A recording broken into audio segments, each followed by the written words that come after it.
بسم الله الرحمن الرحیم. زه د ادنا کارکون په حیثیت د عمران خان د سپایي په حیثیت او د عمران خان د کلاړي په حیثیت باندې زه د مصر الفاظ نشته چې کم د بوزدلۍ کار دې خلکو وکړو، کم د غدارۍ کار، کم د منافقتوب کار، ځکه چې دا د ملک دشمنان دي، دا د دې وطن دشمنان دي، دا زموږ د غریب قوم دشمنان دي، دا کرب خلک دی، دا امپورټډ حکومت والا 2 نمبر خلک دی، او خاص کر وزیر داخله. زه بار بار وایم خان صاحب وایي ټول قوم وایي چې یو سړی وجرتي قاتلي او هغه سره د ملک د را کنټرول وږي او څه په چا باندې ولګي.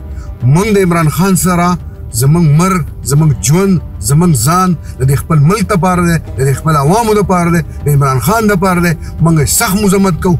څومره چې زما خبرې اوري زه هم در ووتم انشاءالله تعالی پېښور کې هم په لاره در روان یم او ټول نشاط چوک ته راوځئ چې څومره کارکنان دي نشاط چوک ته راوځئ، مظاهره وکړئ د خپل مشر، زمونږ چیرمین، د عالم اسلام لیډر، د دنیا لیډر، زمونږ د ملک لیډر سټار ان شاء الله تعالی. الله پاک دا یوې سخت لبا دومره اجر ورکوي ځکه چې په پیغمبرانو سختې تېرې شي، په صحابو سختې تېرې شي. هم دا منافقین په هغه ټایم کې وو، خو موږ حوصلې بلندې دي، زموږ ارادې بلندې دي، زموږ مقصد خپل نشته، زموږ سوچ خپل نشته.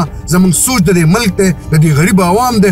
ان شاء الله تعالی الله به مدد کوي، څنګه چې د صحابو سره مدد کړو هغه مدد په ان شاء الله تعالی د پی ټی آی د کارکنانو سره، د ټیګرانو سره، د سچای خلکو سره، د رښتینو خلکو سره به الله مدد راځي او ان شاء الله تعالی دا د اسلام قلا ده، دا په لا اله الا الله دا ملک آزاد شوی دی. خدای پاک فیصله کړې ده، خپل قوم خپل تقدیر بدل کړی دی، ځکه الله پاک وایي کم قوم چې خپل تقدیر نه بدلوي الله وایي زه سره مدد نه کوم. قوم فیصله کړې ده، خپل تقدیر بدل کړی. ټول دویم ان شاء الله تعالی موږ به څنګ په څنګ د خپل ملک لپاره، د خپلې خاورې لپاره جنګېږو. ډېره مننه، ډېره شکریه. السلام علیکم.